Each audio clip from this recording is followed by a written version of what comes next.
the instrumentation communications officer here in Mission Control operating the payload bay camera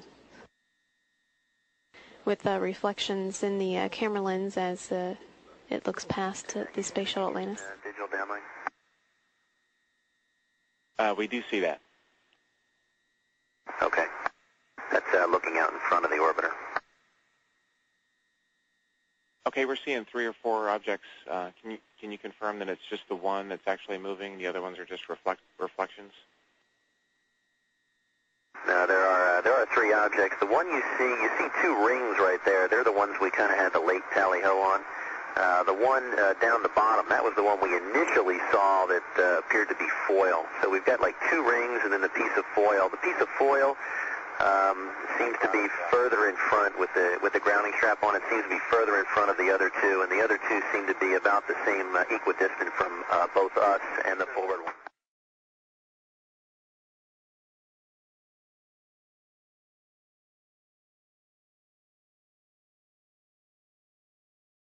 At 6:57 a.m. Central, 7:57 a.m. landing site time. Stitch indicates that his plan leaving the control center today is not to plan for any landing at Edwards Air Force Base. However, he'll wait and see what the final decision by the mission management team is when they meet at 9 o'clock this morning. A reminder on the television schedule, we've got a briefing coming up at 7 a.m. Central Time. Today's briefing will feature both Paul Dye and Steve Stitch as they give an overview of today's special day of inspection activities. Just pass off the nose again. Right now it's at about 12:30 and it's passing out in front of the vehicle. For tally-ho, can you get a still imagery if you can, and any estimate on size or range? Came across a very interesting object in the field of view. Now, highlighted in that against the clouds below, you'll see there is a very small black object which, because we moved the camera around a couple of times, we know is not one of those camera lens artifacts. It's not a piece of lint on the lens or a reflection into the camera, which you sometimes see. But there is a very small object on that picture, which we've highlighted here. And it is clearly co-orbital with the space shuttle.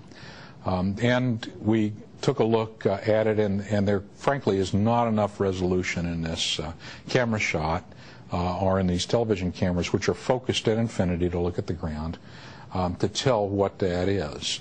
But it did get everybody's attention. This morning, as you know, we did the flight control system checkout and the reaction control system hot fire. Those things put a number of vibrations through the ship. We take this 3,000 pound per square inch hydraulic fluid and we make something very benign.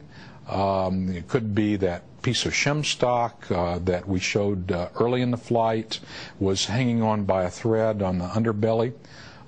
Is it some ice, because we know that ice forms on different parts of the shuttle orbiter when we do water dumps and other things.